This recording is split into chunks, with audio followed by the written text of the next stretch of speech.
The broadcast is now starting. All attendees are in listen-only mode. All right, hello everybody, and welcome to today's webinar. The session today, we're going to focus on improving pedestrian safety at uncontrolled crossing locations. We're going to be sharing some brand new guidance from the Federal Highway Administration developed as part of the Everyday Counts Safe Transportation for Every Pedestrian, or STEP program. The guidance lays out a process for selecting countermeasures to improve crossings and safety based on a variety of roadway characteristics, traffic volume, and other factors. My name is Dan Jeline, and I'm going to be facilitating today's webinar. We're excited to be joined by a panel of researchers today and program representatives from the UNC Highway Safety Research Center, VHB, and the Federal Highway Administration's Office of Safety, all of whom are involved in the Safe Transportation for Every Pedestrian program. I'd like to go ahead and introduce them to you now. Gabe Rousseau is here with us. He is the Safety Operations Team Leader in the Office of Safety of the Federal Highway Administration. He and his team develop policy, guidance, and technical assistance for transportation practitioners to help save lives. Topics they oversee include bicycle and pedestrian safety, speed management, intersection safety, local and rural roads, among others. Becky Crow, who also serves on Gabe's team, is overseeing the Safe Transportation for Every Pedestrian initiative. She's not here with us today, but we'll have her contact information later, and provided a lot of really valuable input to this presentation. Lauren Blackburn is also here with us. She's a senior project manager with VHB. Prior to joining VHB, she worked for the North Carolina Department of Transportation as the director of the Division of Bicycle and Pedestrian Transportation. She also previously served as the planning manager for the town of Davidson, North Carolina, and heads up the FHWA STEP program project team. Charlie Zagier is also with us today. He's a senior technical advisor at the UNC Highway Safety Research Center. Charlie has spent more than 40 years studying road safety and evaluating countermeasures, focusing much of his work on improving pedestrian safety. He most recently led a research team that developed crash modification factors for treatments at uncontrolled pedestrian crossings. And we're lucky to have all this expertise with us today to help guide us through some of the new material we have. We're grateful for our panelists and also your presence here with us today. And I want to just take a few moments, if I can, to walk through some housekeeping items so you can get the most out of your webinar experience today. Attendees, if you can hear me, I'd like to encourage you to look around in your control panel in the webinar software and raise your hand. Click the hand icon located in the upper left-hand corner or right-hand corner of your screen to let us know that you can hear us. So I'm going to look around and see if I see the attendee hands going up. And I do. Fantastic. All right. Glad you all can join us today. If for some reason your computer freezes during the webinar today, we'd just like to ask that you reload the website and log back in. You should be able to rejoin the session from there. Note that you won't have the ability to speak during the webinar, that you will have the ability through the questions pod to send messages to us throughout. These could be questions, technical issues, or responses to some of the questions that we'll be asking throughout. We hope to make this a very interactive webinar, so we have a lot of poll questions and some exercises for you to work on. So please locate that question pod and feel free to send us notes there. We are going to be holding about 20 or 30 minutes after the presentations have concluded for a discussion session with our panelists. So we'll try to get to most of the questions at that time. We have already posted the presentation slides for this webinar. And in fact, if you navigate to the handouts area of your control panel within the webinar software, you'll see a few different handouts. One is the slide presentation that we're going to be sharing today. The other is the PDF of the STEP guide that we'll be talking about today. And the other is just a clip of the tables that you can use to select countermeasures. We're going to be using those during the exercises during the webinar. So go ahead and download those items while you're getting settled. Make sure you have those available. We'll be referring to them quite a bit during the webinar today. The slides are also posted on our archive page, pedbikeinfo.org/webinars, so you will be able to refer back to things that you missed. We're also recording the webinar and plan to post a video at that same website. We'll remind you of that link in a follow-up email. That's going to come to you later this afternoon. So you'll have all this information in your inbox by about an hour after the webinar concludes. The other thing you'll be receiving in the webinar is a link where you can generate your own certificate of attendance for the webinar today. So we know a few of you are joining with larger groups. We'd encourage you to pass that link around when you receive it so that everyone who's attending the webinar with you can also generate their own certificate of attendance. If you want to stay up to date on our webinars, the best way to do that is to check our website, pedbikeinfo.org/webinars, follow us on social media, the handles you see here, or sign up for our mailing list. All these are really good ways to keep track of what we're working on and what we have coming up. We are going to be doing more webinars focusing on the STEP program on a fairly regular basis throughout the rest of the year. So keep an eye on your email for more information about those. The only thing I want to do before we move into the presentations today is pick our first poll. The first poll is going to ask you to weigh in on about how many people are attending from your site today. So we're really interested to find out if folks are attending these webinars in groups. It might just be you there, and we're glad you joined us if so. I know a few of you are going to be joining, watching the webinar over lunch with a larger group of staff. So if you could let us know how many people are out there. We're only going to leave this open for about 10 more seconds, and then we'll move right into our presentations today. But your feedback is really valuable to us. If you've already voted and you're just waiting, go ahead and download those handouts that I mentioned earlier. They're in the handouts area of your control panel. We will be referring to that material as we move through the presentation today. All right, it looks like most everyone is voting. I'm going to go ahead and close the poll now so we can get right into our presentations. I appreciate those of you who provided feedback. To kick things off today, I want to go ahead and turn it over to Gabe Rousseau with the Office of Safety. So Gabe, would you want to go ahead and start us off? All right, thanks, Dan. So first off, I want to say it looks like we have great attendance for this webinar, and I want to thank you all for participating in it. I'm sure you'll have some great questions, and I want to thank our presenters, Dan and Charlie and Lauren, for the work that they've done in preparation, and including the development of that guide as well as what they'll talk about today. So if you can go to the next slide, Dan.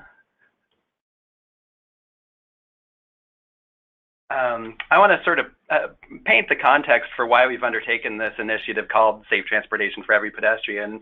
And the slide that you're seeing now shows the upward trend that we've unfortunately seen in pedestrian fatalities since 2010. And as a side note, even though this graph only shows the years since 2010, in 2016, we had just under 6,000 pedestrian fatalities, which is the highest number that we've had since 1990. And back then, in 1990, we actually had over 44,000 fatalities of all types on our roads, whereas that number is more like 37,000 in 2016. So unfortunately, while motor vehicle fatalities have gone down somewhat, we've seen a greater increase or proportion of pedestrian fatalities comprising all of those fatalities. In 1990, it was 14% of all fatalities being pedestrians, and then now it's over 16%. So that said, I think transportation professionals and probably many of the people on this webinar have been working for the past 30 years to try to improve pedestrian safety. So there's a disconnect there. We obviously need to do more. And what we're trying to do in this program is to focus some of those efforts on a particular safety issue. Next slide. Yeah, okay. So why STEP? So as Dan mentioned, and I've said, that stands for Safe Transportation for Every Pedestrian. When you look at the stats over recent years, and I think this holds for a significant amount of time, close to 3/4 of all the pedestrian fatalities occur at non-intersection or uncontrolled crossing locations. And these are typically locations where vehicle speeds are often going to be higher, and driver convenience, to be blunt, may have been prioritized over creating safe and convenient networks for pedestrians, including crossings for them. So we've wanted to put that on the table and then try to find ways to help address those or fill those gaps in pedestrian networks. Next slide. This particular type of issue, the uncontrolled crossing locations, and improving safety for them, has been an issue that Federal Highway Administration has cared about for a long time.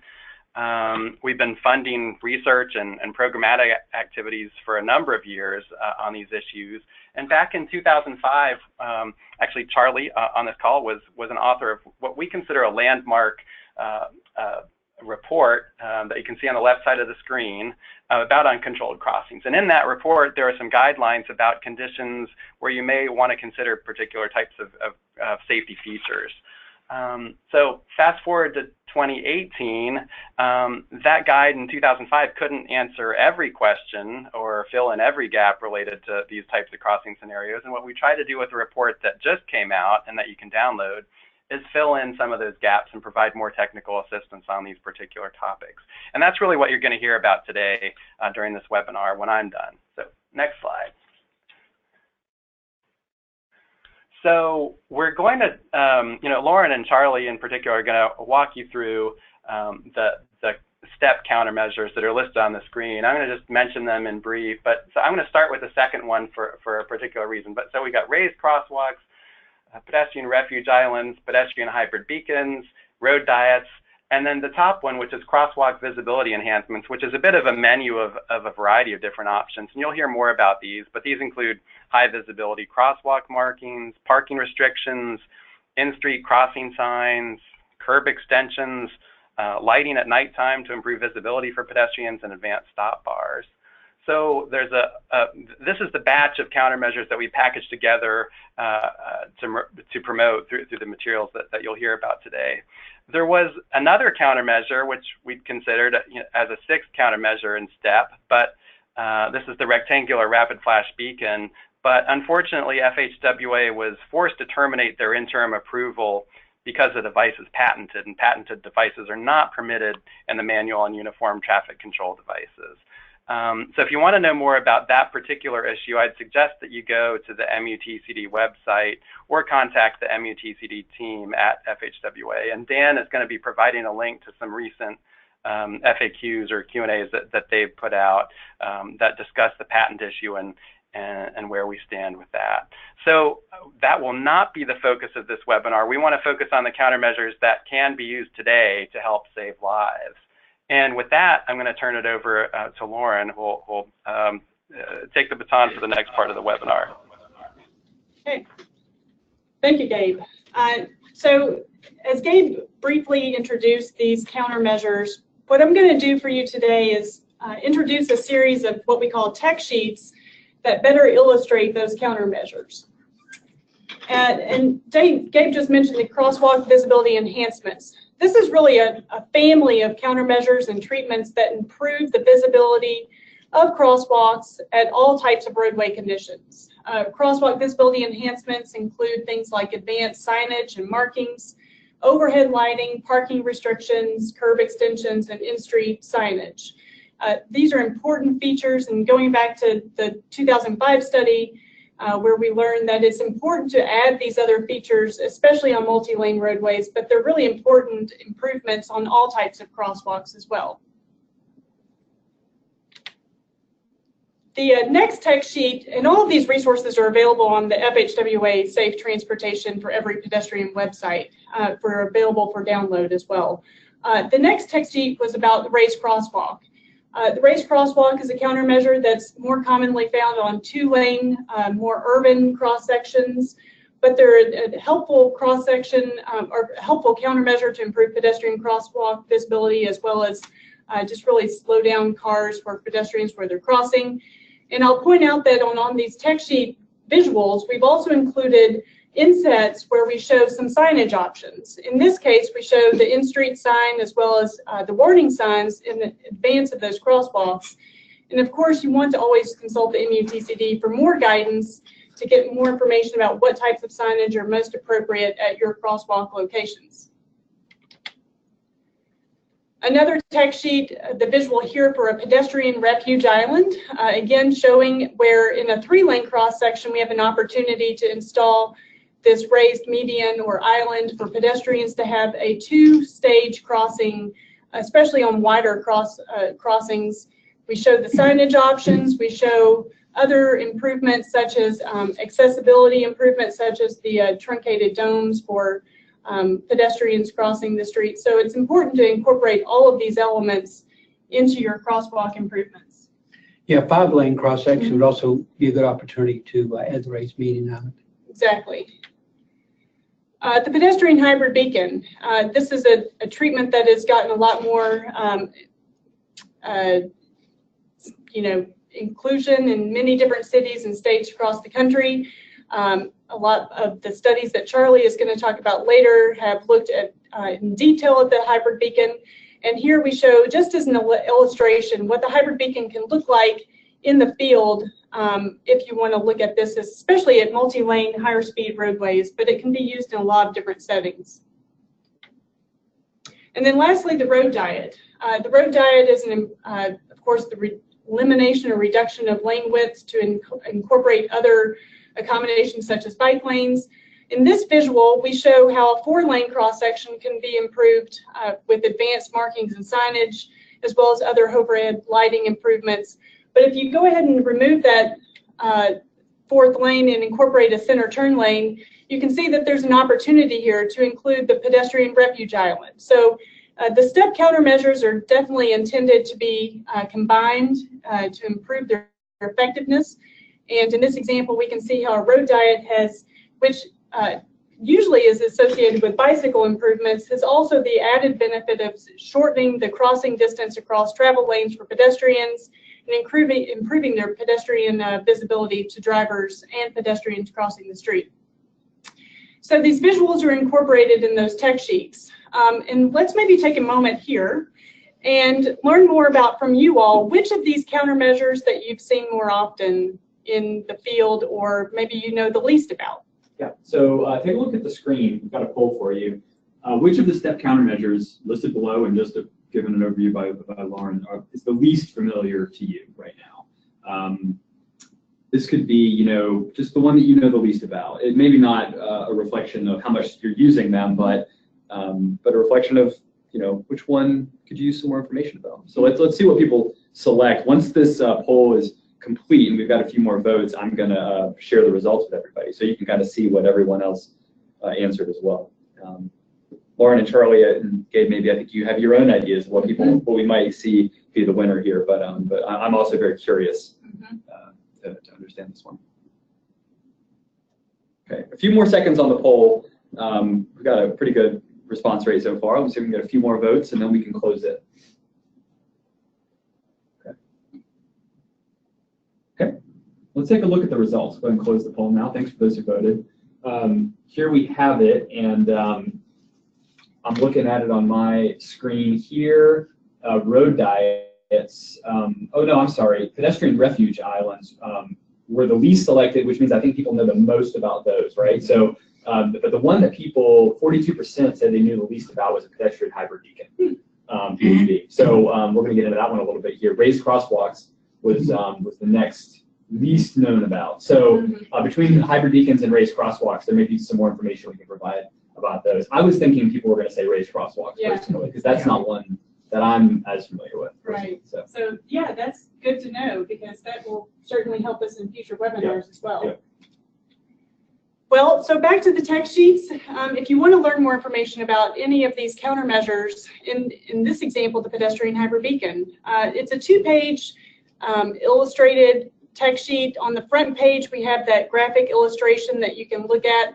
We've also identified some signage and marking treatment options that you may want to consider. Again, reference the MUTCD for more information.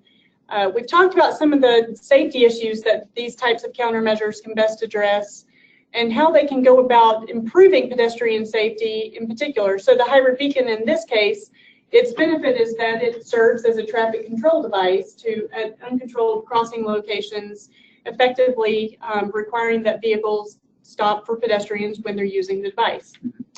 And for that benefit, we've now found through many different types of research that the hybrid beacon in this case has what's called a crash reduction factor, which Charlie will explain a little further on about what that term really means. But it effectively is the % reduction in crashes after you've installed the countermeasure on the site. In this case, it may result in a 55% reduction in pedestrian crashes, which is a tremendous benefit by using this countermeasure. It can also be used with other countermeasures, so be sure to check out the tech sheets to look at what other types of treatments could be combined with it. In this case, we've got other illustrations to show the different phases of the hybrid beacon, which is an important part of its operation and how it should be installed. And we look at other design considerations. We'll talk about this later, but the hybrid beacon is especially in consideration for higher volume, higher speed roadways. But here we talk about some other design features and considerations when considering the hybrid beacon. And lastly, the cost. We've got some ranges of cost or estimates. Certainly you'll want to dig deeper into some of the potential costs by installing any of these countermeasures. And if you're looking more for some of the research that supports it, we've got the sources cited on each of the tech sheets. So again, the tech sheets are available on the STEP website. If you go to the link at the top, that will take you to the STEP program website where we've attached the tech sheets as well as the guide document that we're going to look at in just a moment. And then there's a couple other accessories, resources that you can check out. We have a resource called the Field Guide for selecting countermeasures at uncontrolled crossing locations. That's available for download. It's more of a tool for taking in the field and documenting pedestrian safety issues that have been observed, or also documenting some of the roadway conditions that you want to look at when applying the guide, as well as a process graphic or a poster that if you want a quick reference about the 6 steps that we're going to describe in just a moment, you may also want to print this off or keep it handy in case you want to reference some of the steps that we're going to talk about. So with that, I'm going to ask Charlie to go through the guide. And I might sneak in a question here, because I think what you were just sharing about the tech sheets speaks to a question someone had about how we can, as traffic engineers, how we can justify the costs of eliminating a traffic lane, for example, through a road diet. So you're talking about taking some travel lanes away, but I think the tech sheets do a really good job highlighting where the crash reduction has been documented. When you do that cost-benefit analysis, you can actually look at crash reduction and understand what your benefit is going to be. So it does help you make, the tech sheets kind of summarize the information that can help you make those arguments. So I'd encourage you, if you have questions similar to that, if you're facing some resistance, that's a really good argument to make for the tech sheets. Yeah. Right, and we're going to talk a little bit more later about, trying to do benefit cost analysis and how you can use that to really weigh some of the reasons for choosing certain treatments. We have more than one option. All right, so what I'd like to do is mention a few references or sources of information that were sort of the basis of developing some of the more specific guidance on, which are some of the countermeasure options that you may want to consider for different traffic and roadway conditions. So you can see here, we use references not only the MUTCD, and we got information from different state and local agencies on what guidance and criteria they were using. We use some of the national documents like PedSafe, Pedestrian Safety Guide and Countermeasure Selection System. We used information from what we call the CMF Clearinghouse, and that's an FHWA-sponsored website. It's got information on what we know from the research about the effects of different treatments on pedestrian crashes. And finally, some of the more recent research really done in the last decade or so on the safety effects of some of these treatments. I'll give you an example of a couple sources here. The first one in this bulleted item, you can see the report, the census report 498 that's shown at the right. This was the primary author here was Libby Thomas from the Highway Safety Research Center here, and some of us, and we pulled together a summary not only of the best and latest research, but also that study involved getting input from a survey. We got results back from 40 of the 50 states and about 18 different cities on what are some of the crossing treatments they were using. What were their guidelines telling them? What is some of the best practice? As well as incorporating the best and latest research reports. Like the second bullet on this page, the report 841, and that's where we were able to get information on, what is the % expected reduction in pedestrian crashes as a result of implementing some of these countermeasures. And that study ended up looking at real data for more than about 1,000 crossing sites in about a dozen different cities around the country. So as we go through and explain some of our recommendations for what treatment should be considered, just know that we used many of the best and latest sources and best practices from around the country in coming up with these guidelines. Okay, so let's kind of talk through the basic steps. And so step one is collecting basic data and engaging the public So here we're talking about capturing the any pedestrian or total crash information about a crossing. Trying to consider, what are the policies of the local or state agency. Trying to initiate certainly a system-wide pedestrian safety action plan, and Lauren's going to say a little bit more about that in a minute. And also reviewing pedestrian and overall traffic safety plans, because we want to consider safety and mobility not only for pedestrians, but also bikes and motorists and buses, other road users. Mm-hmm.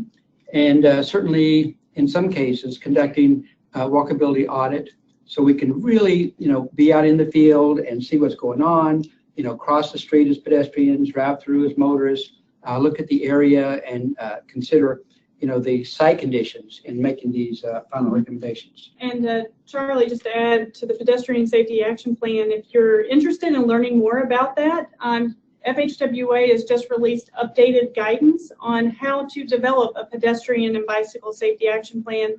I think the guide is also available through PBIC and their website. So check it out. It has a lot more information about some of the best practices for developing that kind of plan. Okay, good. And then, so step 2 gets involved with looking at more site-specific detail. In other words, trying to inventory, how many pedestrians are crossing. What is the traffic volume going through the location? Maybe looking at the ages of the pedestrians, some of the behaviors. Trying to classify the location. Is it controlled with a signal or stop signs on the approaches, or uncontrolled? In other words, free flow traffic, basically.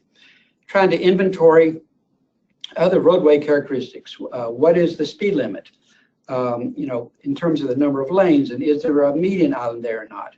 And what else do we see in terms of lighting and other features on both sides of the roadway?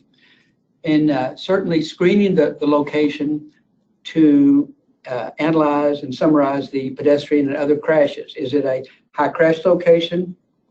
Or maybe it's not, but maybe you have a lot of the features that you would label this as a potential high crash location or high risk location. Step 3 would be now where you try to take the information you've gathered and you generate collision diagrams and you look at some of the locational features. Maybe look at the corridors along a certain major arterial route. Maybe you have several pedestrian crossings in need of some consideration for improvement. Certainly, one of the most critical steps is taking a site review. It's one thing to gather the information that you can from crash and other inventory data, but you must go out and look at the location and see for yourself what's going on. What are the features of the site and the behaviors of the motorists and pedestrians. And then in some cases, you may need to conduct a more in-depth road safety audit. Mm-hmm. Okay, so here is one of the main charts that came from the 2005 study that Gabe alluded to. And without talking too much about this, many of you have seen this chart. And essentially, it was summarizing the results of the study. And what it found is that for some numbers of lanes and traffic volume categories and speed limit categories, that you can identify whether a marked crosswalk alone is okay. In other words, you can see a C in the matrix cell. Or on the other extreme, if you have, say, a multi-lane road with high speeds and high traffic volume, you can see an N in the matrix cell. Now, what that means is a crosswalk alone, a marked crosswalk alone with no other treatments is not recommended. And you can see the P in some of the categories. These are kind of some of the middle grounds. That means that, well, you may be able to get away with a marked crosswalk alone, but you have to be very careful and monitor the site because that might be a condition where you need to consider more. Okay, so essentially, for the situation where you have the Cs, that means these are typically either two-lane roads and many of these with lower speeds or volumes, and really the risk for a pedestrian crash is extremely low, whether you have a marked crosswalk there or not.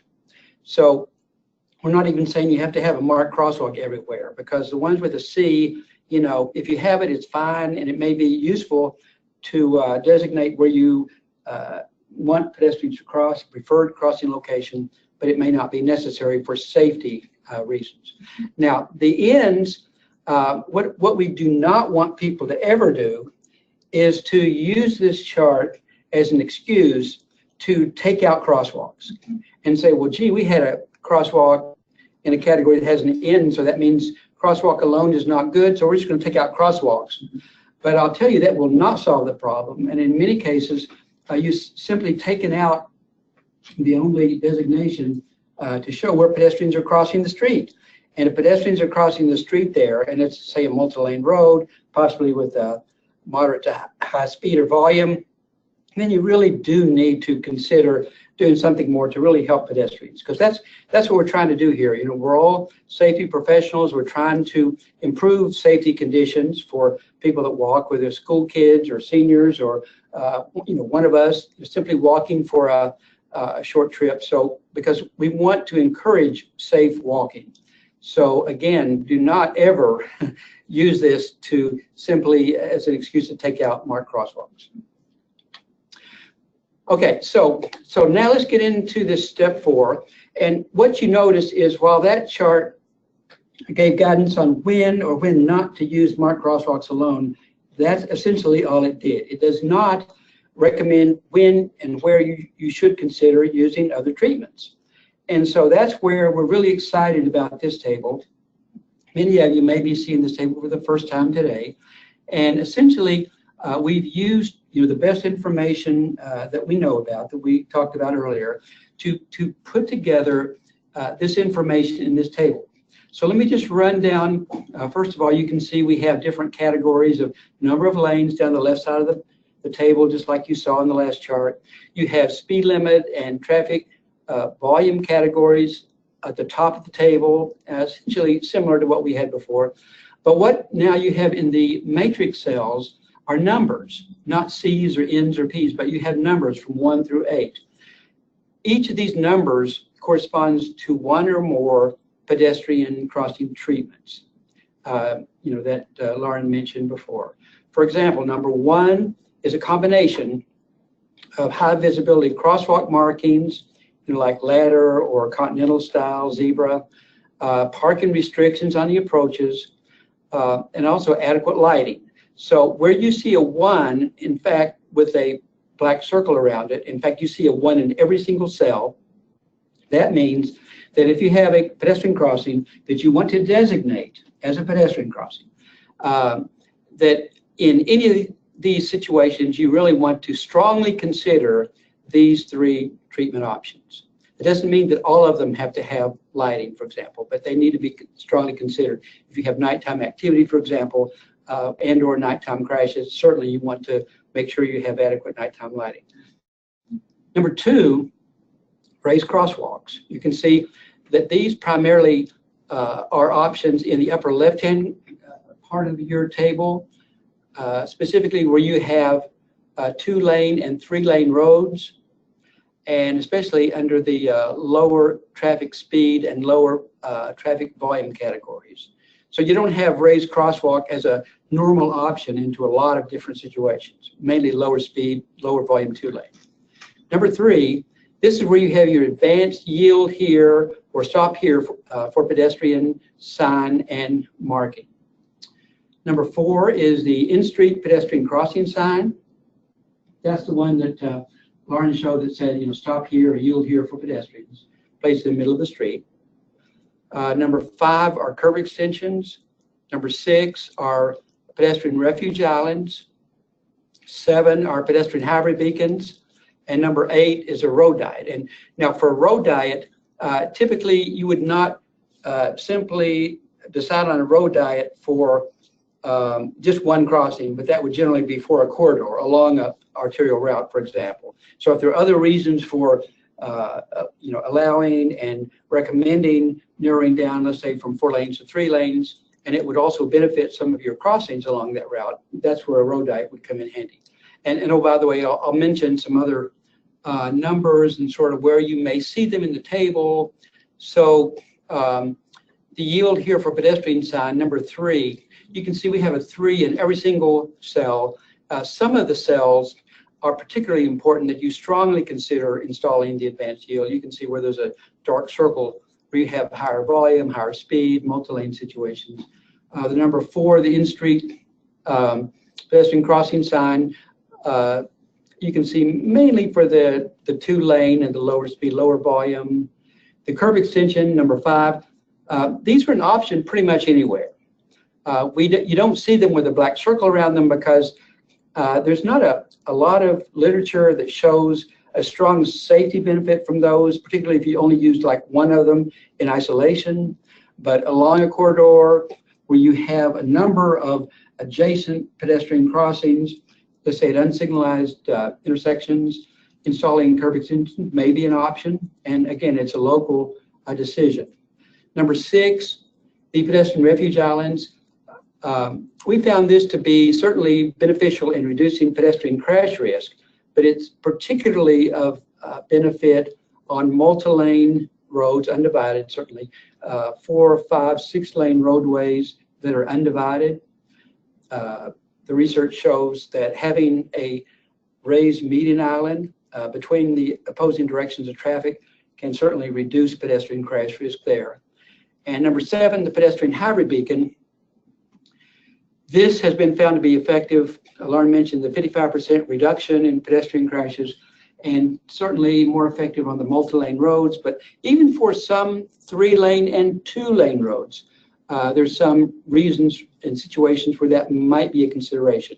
In fact, in generating this table, we also got some input from a few traffic experts like Richard Nassy from Tucson and Kara Siderman from Cambridge and Mike Sinicki from Arizona. So we had some other local experts to weigh in on some of the nuances of some of these countermeasures. So sorry I spent so long with the table, but we felt it was worth going through to some detail. Charlie, one question before you move on. The acronym police caught the vehicle AADT at the top. Some people may not be familiar. Just quickly. Yeah, average annual daily traffic. And so most of you know that generally pertains to the roadway, how many vehicles a day on average you would expect for that particular roadway and that would cross through that crossing. Okay, so now I'm going to just show you very quickly how you would go about using the table. So let's say you have a 4-lane or 5-lane roadway, and you want to consider pedestrian crossing because pedestrians are crossing the street anyway, and there's some near-miss crashes or maybe some crashes or some high risk. So just that fact alone would put that into the bottom category, assuming that this multi-lane road has no raised median island. And then let's also assume that this is a high volume location with greater than 15,000 vehicles a day, more than 40 miles an hour. And so now you can see the combination or the intersection of the vertical and the horizontal categories puts you in the very final cell on the lower right-hand corner. And so if you do a blow up of that cell that's generated, you can see that there are 6 different numbers.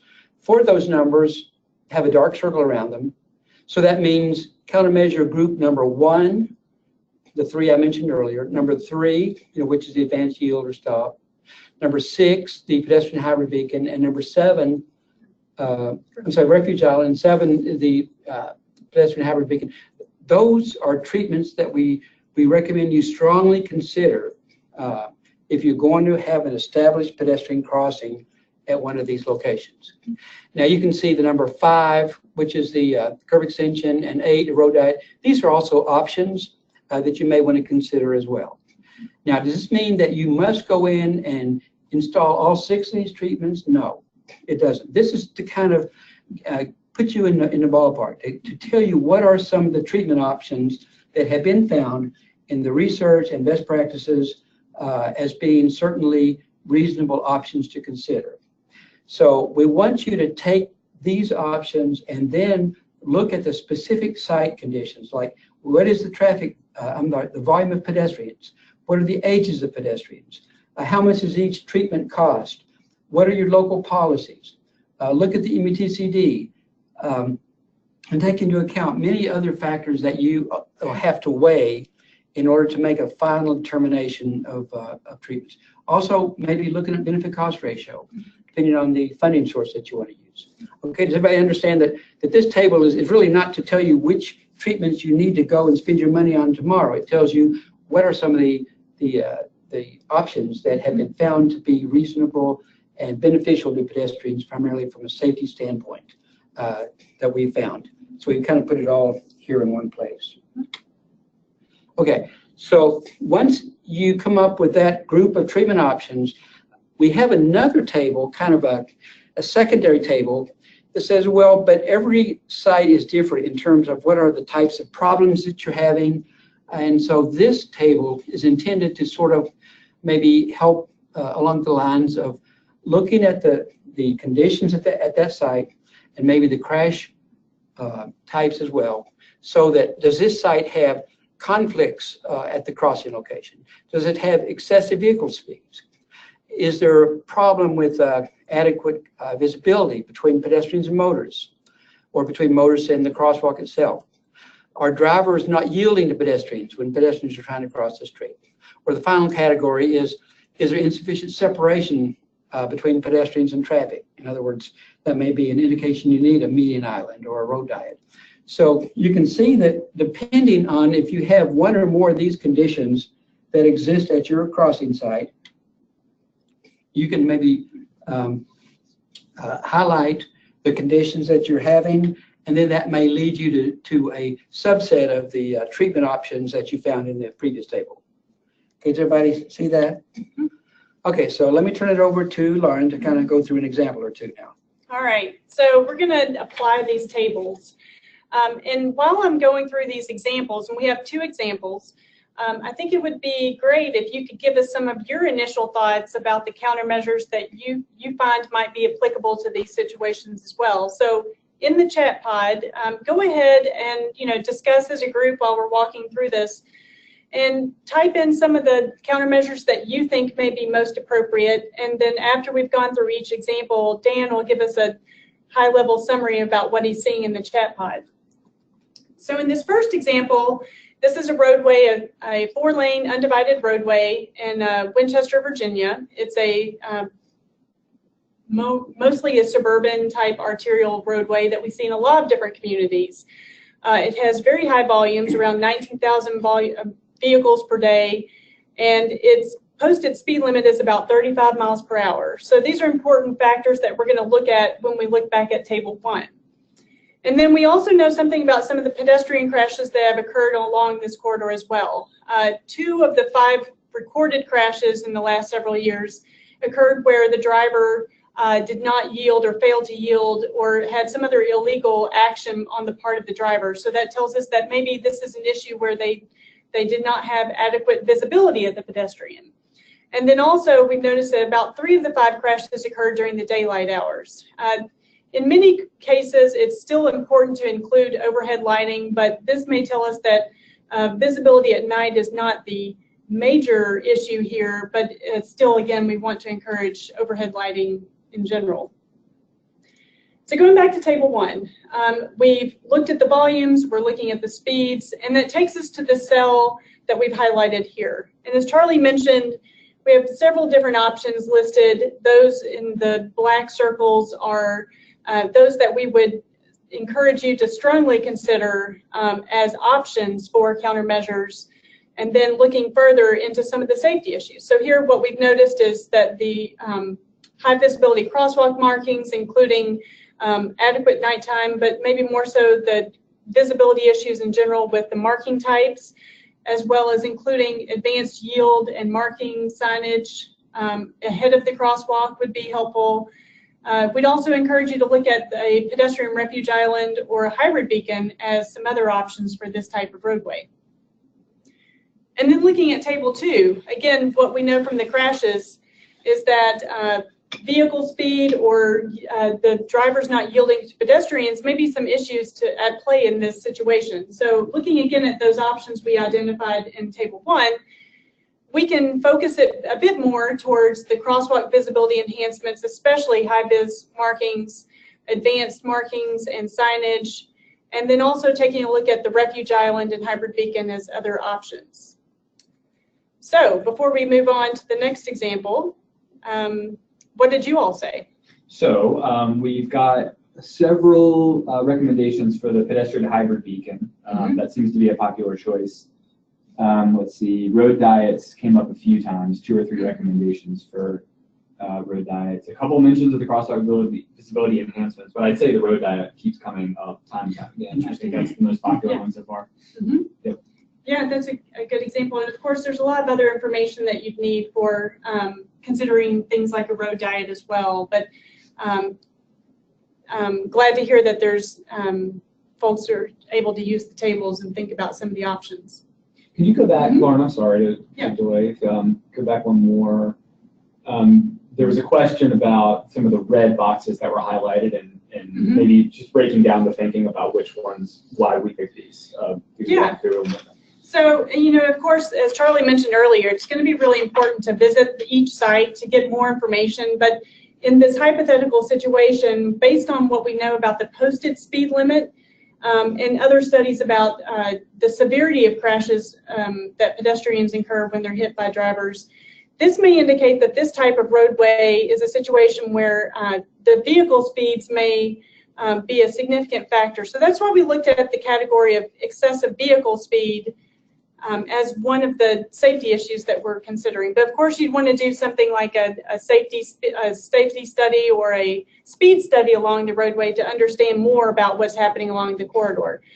And then the other safety issue that we've looked at based on those crashes is that based on the yielding rates, drivers may not be yielding to pedestrians in crosswalks. So we're looking at some of the countermeasures that correspond to that. And again, you know, these are a sort of a short list of what we got from table 1. Sure. So this helped us focus down to about 4 options. Again, the high visibility markings is a key one. Advanced yielding markings, as well as the advanced signage ahead of the crosswalk. And then you probably want to look at either the refuge island or the hybrid beacon, in addition to some of those other treatment options along this 4-lane cross section. Okay. One other question while we're here, the excessive vehicle speed, how should people be defining that in their minds? They know kind of what their posted speeds are. The excessive word, I think, is giving some people trouble for, you know, is that a little bit more of a judgment call? Or would you have recommendations for how you might go about? I mean, it's different for every jurisdiction, of course, so it is going to require a lot more engineering judgment. But like I mentioned, a speed study could be a helpful tool to help you understand more about what the actual speeds are compared to the posted speed limit.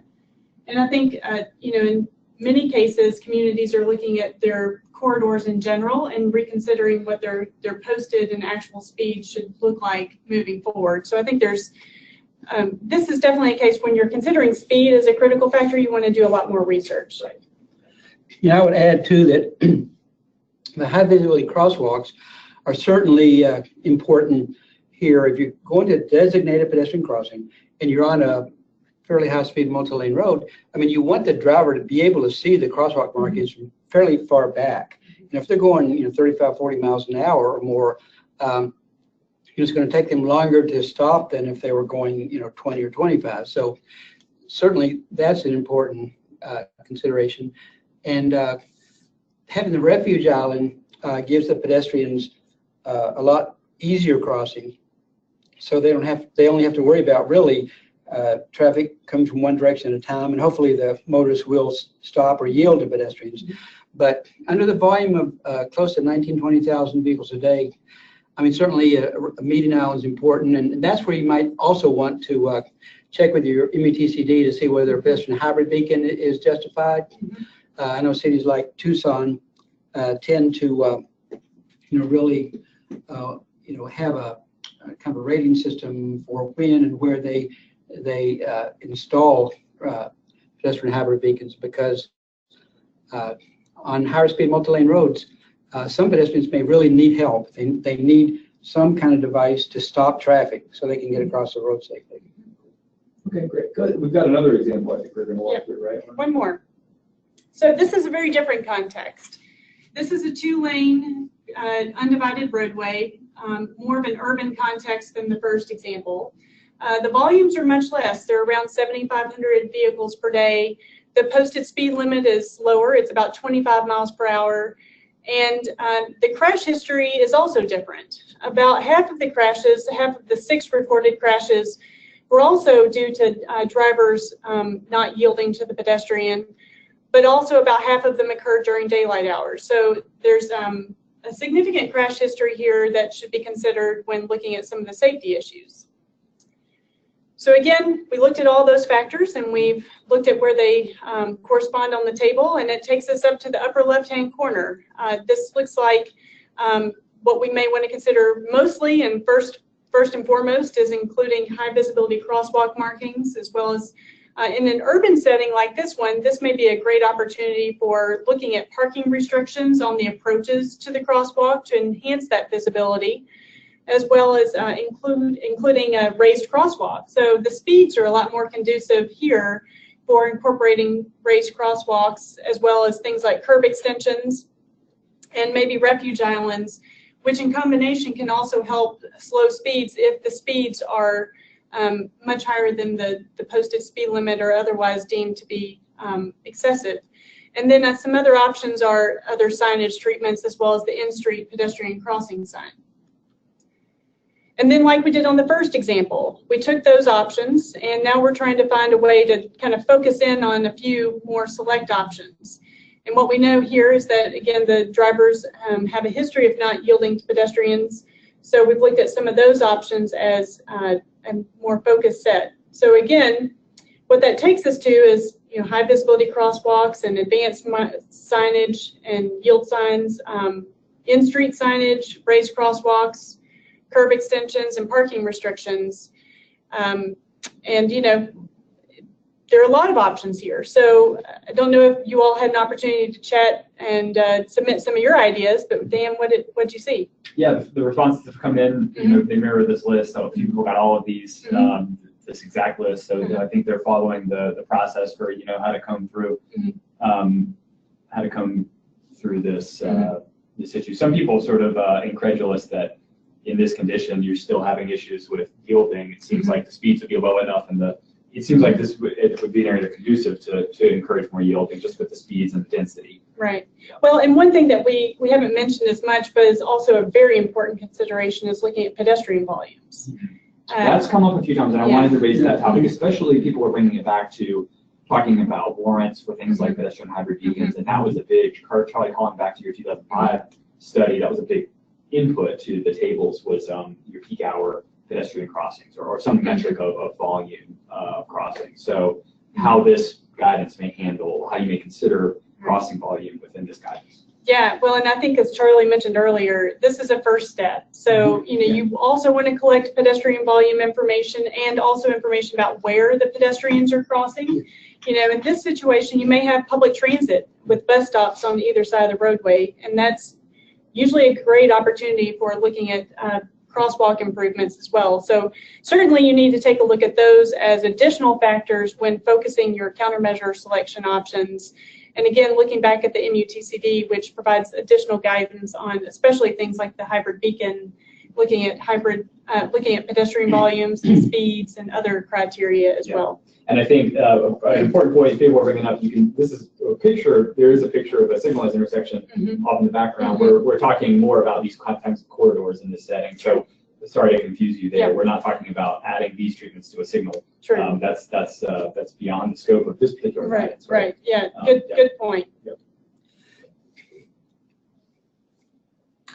Okay, so let's move through, after you've identified your treatment options and then applied some more specific factors and criteria to make a final selection, you're going to need to rely on, of course, your national and local and state guidelines, your MUTCD, your AASHTO, pedestrian guide, local and state guidelines, to help you come up with sort of that final selection of treatment options. And, like Dan mentioned, look and see whether the pedestrian hybrid beacon does, meet the warrants.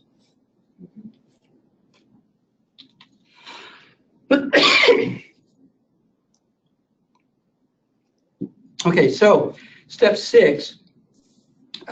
Now we're ready to try to implement our selected treatments. And so here's where you really need to also not only consider, what are your funding options? Do you have a separate pot of money for some of these treatments? Are you looking, for example, at your funding used for routine installation of crosswalks? Or do you have a pot of money for signs or signal treatments or geometric improvements?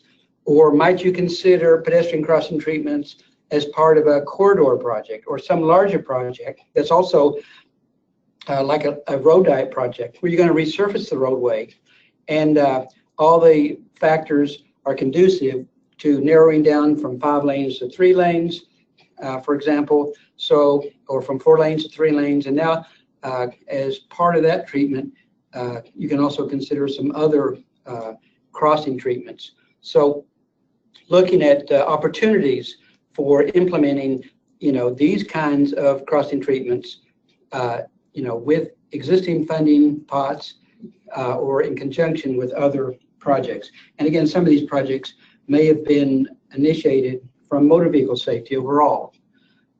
If there's a motor vehicle safety problem along a corridor, certainly you want to make sure that pedestrian safety is properly accommodated. And I'll just add that, within the funding buckets, given that these are safety improvements, you may also want to pay careful attention to your state's highway safety improvement program as a potential funding source for some of these types of improvements.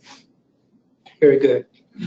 Okay, so one thing we haven't really gotten into much, that question is, but we don't have enough money to implement all the things we'd like to implement. And how do we go about having a good comprehensive pedestrian safety program that addresses all of these crossings and needs for making them safe for pedestrians? So first of all, it's really important to look at this issue not only on a case-by-case basis, but we also really recommend that you look at your total system, whether it's a state roadway system or certainly a city or local roadway system. And we recommend trying to inventory or have some kind of basic information about all of your unsignalized pedestrian crossings. Now, Seattle did this a few years ago. They did several hundred pedestrian crossings. They inventoried those, and then they tried to look at them individually and crossings that were similar to recommend, which types of treatments were needed for each site. So one of the things that you could do, and we're recommending, is you look at all of your pedestrian crossings in your city or in your town or on your state system, and try to apply some of these processes that we're recommending. But then the question is, but we don't have enough money to improve everything we'd like to. Okay, so that's where you can also use things like benefit cost analysis, and to try to look and see what would be the safety benefit of certain treatment options, and then you can literally rank your treatment possibilities from highest to lowest benefit cost ratio. If we do that, then the question is, but how do you come up with your estimated safety benefit? And as you know from the Highway Safety Manual, you need to know the cost for your improvements that you've decided on. You need to know your average cost per crash, and that information is available from Federal Highway and from NHTSA.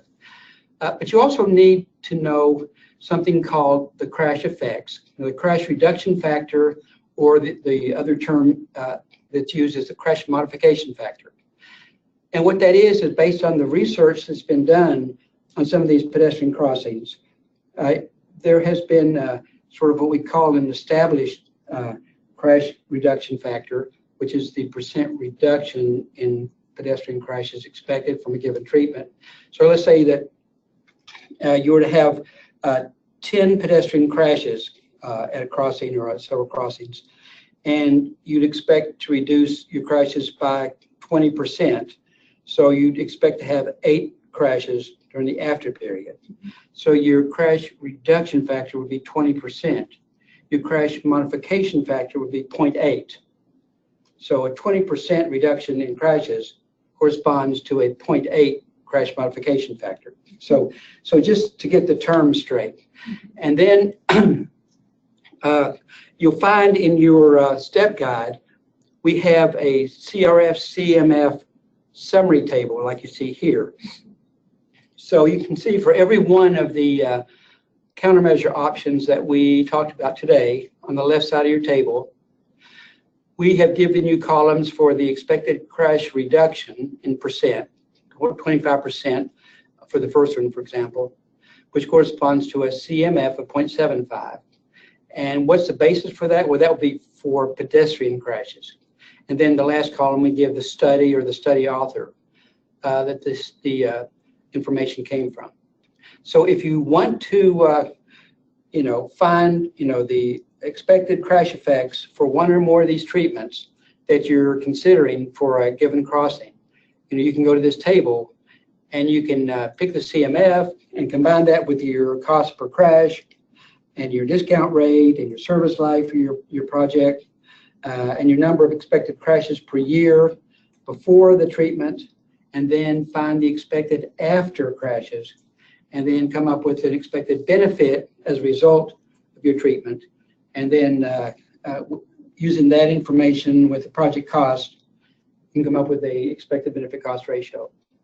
And then you can literally compare treatment options at one site or treatment options for multiple sites, and then make a determination of how to get the optimal payoff for the amount of funds that you have. And of course, there are other options we've talked about, like trying to implement some of these projects through just other programs. Maybe you have a citywide lighting program, and so where lighting could be installed at your crossing site, as part of that program, or as part of your maintenance program, or as part of a highway safety improvement program funding example. So anyway, if we have any questions, Dan, we can address those. Well, and one comment, Charlie, correct me if I'm wrong, but I think some of the CMFs that we show in this table are still being reviewed for including within the CMF clearinghouse. Is Yes. that right? So if you went to the CMF clearinghouse and you wanted to find, for example, the top one, right, the advanced stop yield signs and marking CMF, that may still be being reviewed because that's part of last year's study. Correct? Okay, and I'll say as of today, that's been included. Oh, okay. Yeah, so we have. Okay. So I think pretty much all these, but there may be one or two that are not quite in the clearinghouse yet. So Right. we used a little of our own Okay. judgment in coming up with them. All right. So Breaking news. Another a good point, though, pointing out, as someone pointed out here, that there is a lot of other information that you'll need to look at, including the overall CMF, but a lot of context-specific information, the setting of the study.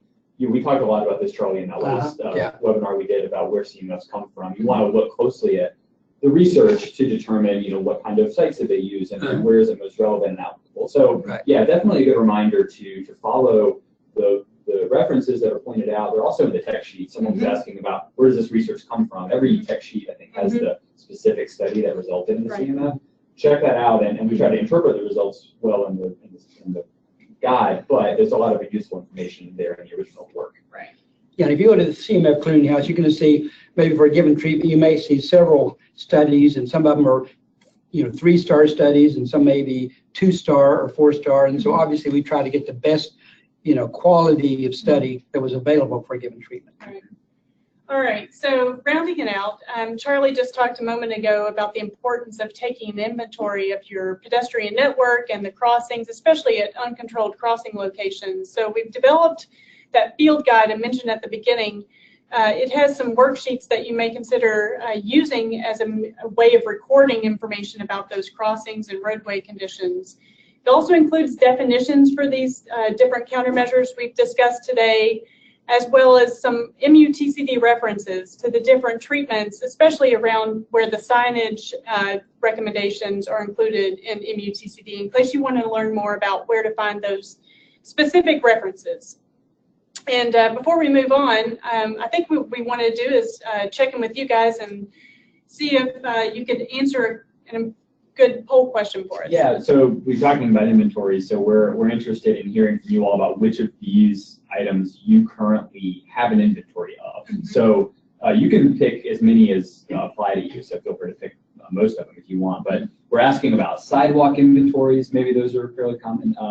An inventory of your pedestrian signals, your countdown signal locations, uncontrolled crossing locations. Do you have an inventory of those? Maybe a curb ramp inventory. These were just some of the ones we came up with. There are obviously a lot of other things you can inventory. Let us know what you've got quickly here, and then we're going to transition from this, a couple more slides, and then the Q&A part. So we'll go ahead and wrap this poll up in just a second. I'm still collecting some input, and I'll show you what the results say.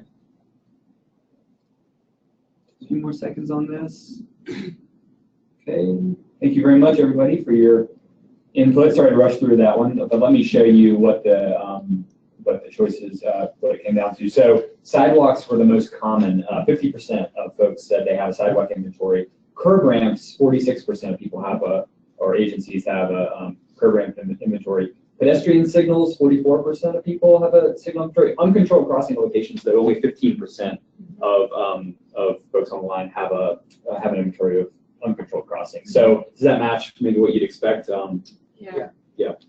But for those 15%, we'd love to hear from you. Yeah, that's an ask. We may ask you to maybe share a little bit more information with us about your uncontrolled crossing location inventory. You don't see very many of those, so we're really interested to learn more about how you've done those, what it includes, and how you're using it. So I will close that poll. It's our last poll of the day, and we can get back to the actual presentation. All right, so we've talked about the STEP program and a lot of resources that you can download from the STEP website. And just coming attractions, several other resources will be made available soon. We're going to be including a series of case studies where many of these countermeasures have been installed at different locations around the country, so be on the lookout for that. Also, we're working on a series of videos that will provide additional information about these countermeasures and may also be a helpful tool as you're working with other agencies to promote these countermeasures and hoping to see more of them being installed.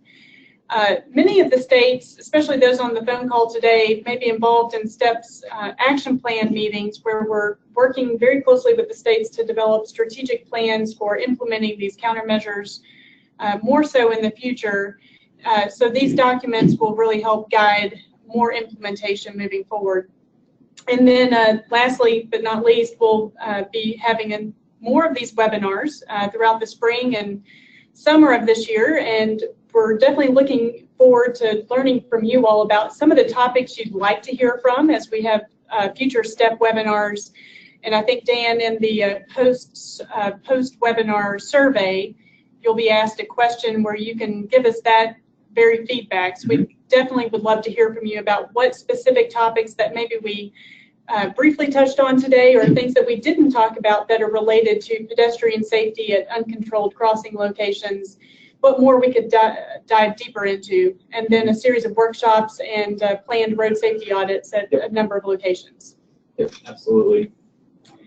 And so just to wrap it up, we really enjoyed this, and if you want more information, please feel free to go to the FHWA website for the STEP program, which is also part of Everyday Counts Round 4, where we'll be posting all these resources, including where the guided text sheets are already posted, and Becky Crow, her information is posted here, as well as Peter Unn, who's with the Resource Center and very involved with the STEP program. And they're great resources to learn more about what's going on. Great. And so what we're going to do now is transition over to handle some questions. And I appear to have gotten stuck on some of you might still be seeing the poll question that we did last. So let me see if I can get our slide back up. In the meantime, though, what I'd like to touch on, the first question, and probably the most popular one, is it had something to do with why didn't you include this countermeasure in your list of recommendations? So I guess, and I can list a few of them. So the ones that are coming up are the overhead flashing beacons, pedestrian activated flashing beacon. This is not a pedestrian hybrid beacon. This is just sort of, the one we're talking about, the sort of a wig-wag beacon. The other is in-road pedestrian crosswalk lights. So they're in the crosswalk itself, they're embedded. Push a button, they activate. A handful of others came up, but these are some of the most common ones. So can you go through maybe the process you used to look at which treatments to include, and maybe some that were cut and weren't included in the final round doesn't necessarily mean you should never use them. You go through that. I'm glad people are asking this question, and that's really important for me to say more about. The purpose of the Table 1 was not to include every single possible pedestrian treatment under the sun. I mean, there are certainly many different treatments, either that have no safety research behind them at all, or even a few where there's been some potential problems with, and there's some evidence that they may even be making things worse. So what I don't want to do is go through every one of the things that I left out and tell you why I left it out, but there was a reason. Let me put it that way. Well, and I'll just add that EDC is a program that focuses on proven countermeasures in particular, and as Charlie just mentioned, we were primarily tasked with looking at countermeasures that have had a substantial amount of research or have been implemented at a number of locations across the country. So those 5 types of countermeasures that we talked about today are the key areas of focus for STEP. But as Charlie mentioned, in things like crosswalk visibility enhancements, we've got a few features such as curb extensions included that kind of come along with some of those other countermeasures. Yeah, and I guess I will mention a couple things since, Dan, you mentioned the road lights. We actually have a critical review of literature and information Libby Thomas wrote. It's actually on our website on in-pavement lights that really showed sort of some mixed results of agencies that have put them in, not only in terms of maintenance issues, but also some agencies have actually taken them out when there's been several pedestrian crashes that have happened after they've been installed. So if you want more detail on in-pavement flashing lights, I'm not telling you, you should or should never put them in, but I think there's some really mixed evidence on those. In terms of the overhead, just flashing lights, there's some risks, I think, with those. Again, I've heard some examples of agencies that have just put in some overhead flashers and maybe nothing else, and maybe there've been some problems as a result. And I would be real cautious before you just put in overhead flashing lights over a crosswalk. A pedestrian hybrid beacon, even though it's a lot more expensive, certainly has a track record of improving pedestrian safety, and we don't want you to do something that may increase pedestrian crash risk. Just like we showed you a table where some conditions, if you put in a marked crosswalk alone, will literally cause an increase in pedestrian crash risk. If you do nothing more than putting in a marked crosswalk on a 4 or 5 lane road with high volume or high speed. So we want to do no harm, just like doctors should do no harm. And there's some things like LED signs. We don't really have the research behind that to really say one way or another if they're appropriate or when and where they're appropriate. So I'll leave it at that. Right. And I think one thing that keeps coming up, I think, is that as people are looking for maybe alternates to using a rectangular rapid flashing beacon, as we mentioned earlier, some other treatments are being recommended or to consider that are maybe not included in this guidance. But I think that you make a really good point about the ones that are here. They are proven. There's a lot of good research to back them up. While you do want to look at the context in which they were used and how they were studied, I think that there's a lot of good backing for some of these compared to some of the ones that you were mentioning. So I think that's a good answer to that. The other core issue that keeps coming up is the issue of speed, and people are pointing out and have made the point in the chat pod here that to solve many of these problems and to improve yielding, to really make crossings better, you can just target speed reduction countermeasures. And a lot of people are saying, they're making the argument that you could just do all of the things you can to reduce speeds and encourage lower operating speeds, and that will solve many of your problems. It may increase yielding rates, it may decrease the severity of crashes that occur. But the countermeasures that are recommended as part of STEP are not really explicitly speed reduction countermeasures. Right. There are other countermeasures that you can say are specifically targeted at reducing speed. So can you talk a little bit about maybe there's overlap between the opportunity to use some of these countermeasures at crossings while also doing some very heavy targeted speed, addressing the speed problem in other countermeasures? Mm-hmm. Well, I mean, the raised crosswalk, for example, is a good example of a crossing type that also has a very important impact on traffic speed because it's essentially a speed table with a crosswalk. But, you know, I think the other research that we didn't talk about today that looks at traffic calming in particular talks about the need for succession in those improvements. So it's not something that can achieve a speed reduction just in one isolated installation. It needs to be looked at in a succession, which goes back to, I think, Charlie's comment earlier about a lot of these treatments need to be looked at a corridor level and not just one crossing. So I think it's maybe more helpful to look at the length of your corridor that you've identified through more of a risk analysis or crash analysis and talk about what are the safety issues and maybe where you can install those treatments in succession, which I think will in many cases also have an impact on pulling the speeds to the point to where the agency is hoping for it to get to. Mm-hmm. Yeah, and a good example of what Lauren was talking about, the corridor issue, you know, we know that road diet conversions, you know, will almost always reduce speeds, you know, a few miles an hour. And while that's good and beneficial and may help yielding behavior, there still may need to be some other, you know, crossing devices or measures installed at your specific pedestrian crossings, even after you convert it to a road diet. Mm-hmm. Now, one so-called speed reduction treatment that we do not recommend is simply putting up lower speed limit signs. You see, that's not one of our treatments because that has not been shown in the research to be very effective in reducing speeds. Mm-hmm. Well, but and I wonder, this has been brought up a few times, could it be that a policy to reduce initiate a speed limit reduction could be one step toward a multi-step process to then revisit the roadway design and then address all these other things to facilitate a lower. I agree with you that maybe just changing the speed limit in and of itself may not accomplish a lot, but it could be the first step toward thinking about. So if I'm a person thinking about my corridor and I'm thinking, well, after our policy change, the speed limit will be here. You can then use these tables to not necessarily evaluate where the speeds are now, but what you aim to get them closer to. Then what treatments can be used to facilitate this more appropriate speed. And I think it's also important to remember that the first few steps that Charlie walked through were a lot about data collection, but also stakeholder engagement.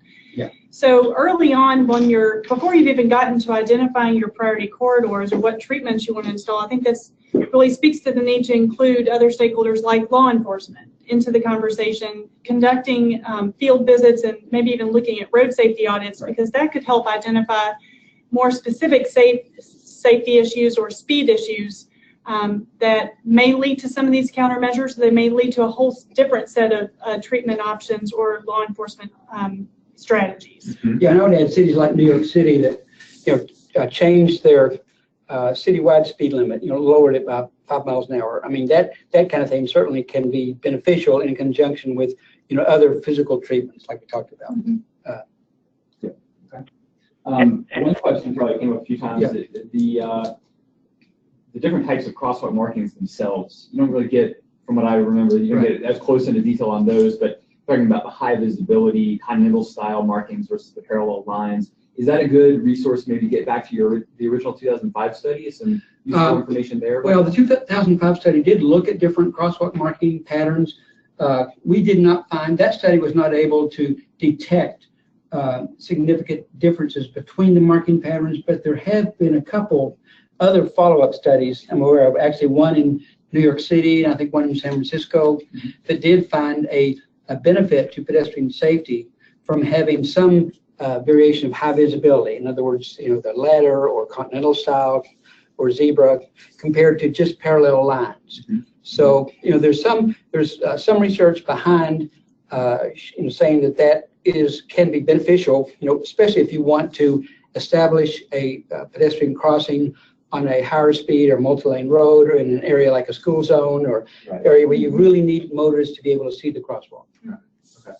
A couple of really specific questions about the pedestrian hybrid beacon, specifically with respect to putting it on a higher speed facility, maybe a 45-mile-an-hour road, and making sure that you're including the correct dilemma zone or stopping distance for maybe your initial advanced stop or yield lines, and the correct spacing. Is there guidance on the information you have in the STEP materials? Is there that level of guidance, or are there other resources you point people to get really detailed, sort of, this is what you need to know if installing on this type of facility? Right. Yeah, the guide does not get into spacing suggestions for the countermeasures. It does talk about, in many cases, the distance, the recommended distance between the crosswalk and the advanced yield lines, for example, or advanced stop lines, as well as parking restrictions, and that recommended space that you have in order to increase visibility. So this guide doesn't really look at the spacing recommendations,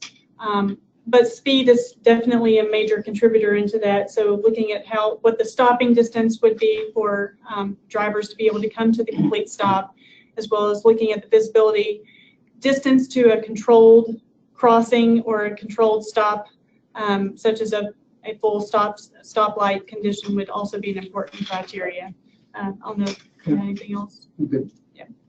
Mm-hmm. So one of the other questions that came up with respect to, we're venturing outside here with pedestrians, but how it all works together, curb extensions. A lot of questions about making bike lanes work with curb extensions. I'm sure that's no secret, or no, not a new question to you, Lauren. So what would you typically say? I mean, you certainly want to be able to design a curb extension in such a way that doesn't infringe on you to still have your full bike lane to be able to pass by it. But is that covered? It's probably not covered in detail in STEP, but yeah, it's not covered in STEP, but there is in the other resources like AASHTO references talks to some degree about that. I think it's just important to remember that the crosswalk is an extension of the sidewalk, and in many cases the crosswalk is going across a bike lane, which opens up a different conversation about how cyclists should also behave when crossing a pedestrian crosswalk. So it's I think definitely they need to look at other design guidance for bicycle facilities in particular to look for more information. Okay. So Charlie, we got into some discussion about the 2005 study, some questions about, okay, so does this guidance now, does this replace can I forget about the 2005 study and just use this new guidance? What do you say? I think they go hand in hand. There are several levels of crossings that agencies often encounter. Many crossings on local streets at intersections or mid-block, low volume, low speed, two-lane street, that may not need any kind of designated pedestrian crossing. I mean, they're fine, as they are. Then you get into more of the collector streets, or maybe some higher volume local streets where you have, certain pedestrian crossing areas, whether it's a school zone or you're near a library or a 7-Eleven or something, and that may call for a need for some kind of marked crosswalk. And here's where you certainly need to look at the 2005 study and say, well, but am I in that range where I shouldn't just do a marked crosswalk alone? And certainly then you may want to refer to our table 1. And certainly then there are many crossing locations potentially where you definitely need more than just a marked crosswalk, that you want to establish a pedestrian crossing or people are crossing there, and you need to provide for safe pedestrian crossings. And here's where you need to go into the table and really seriously consider the options that are given in the table 1 here.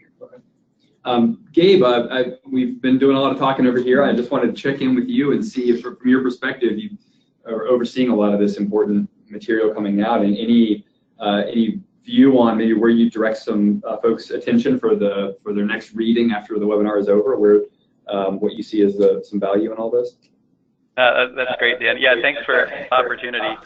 I wanted to mention a couple resources that touch on some of the issues that came up earlier. One speed setting, and we, in our most recent round of what we call our proven safety countermeasures, we included U.S. Limits 2, which is a tool for helping you determine a recommended speed limit for a particular road, it does take into account volume of pedestrian and or bicycle traffic, which allows you to lower the speed limit. I think as Charlie was talking about, we certainly don't advise simply just lowering speed limits, but making some infrastructure adjustments along the way to make sure drivers are the self-explaining roads essentially concept, just making sure that they'll abide by that speed limit too. So that's one resource. And another one that we developed a little less than a year ago with ITE as an update to a document they had about 20 years ago, and it's now on our website. So if you go to the FHWA safety website, you can find a traffic calming e-primer, which provides a number of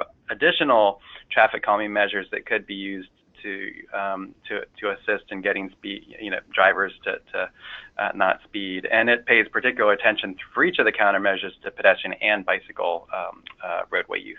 So those are a couple things to mention, and I think great questions that you're answering, and thanks so much for doing the webinar too. Yeah, definitely.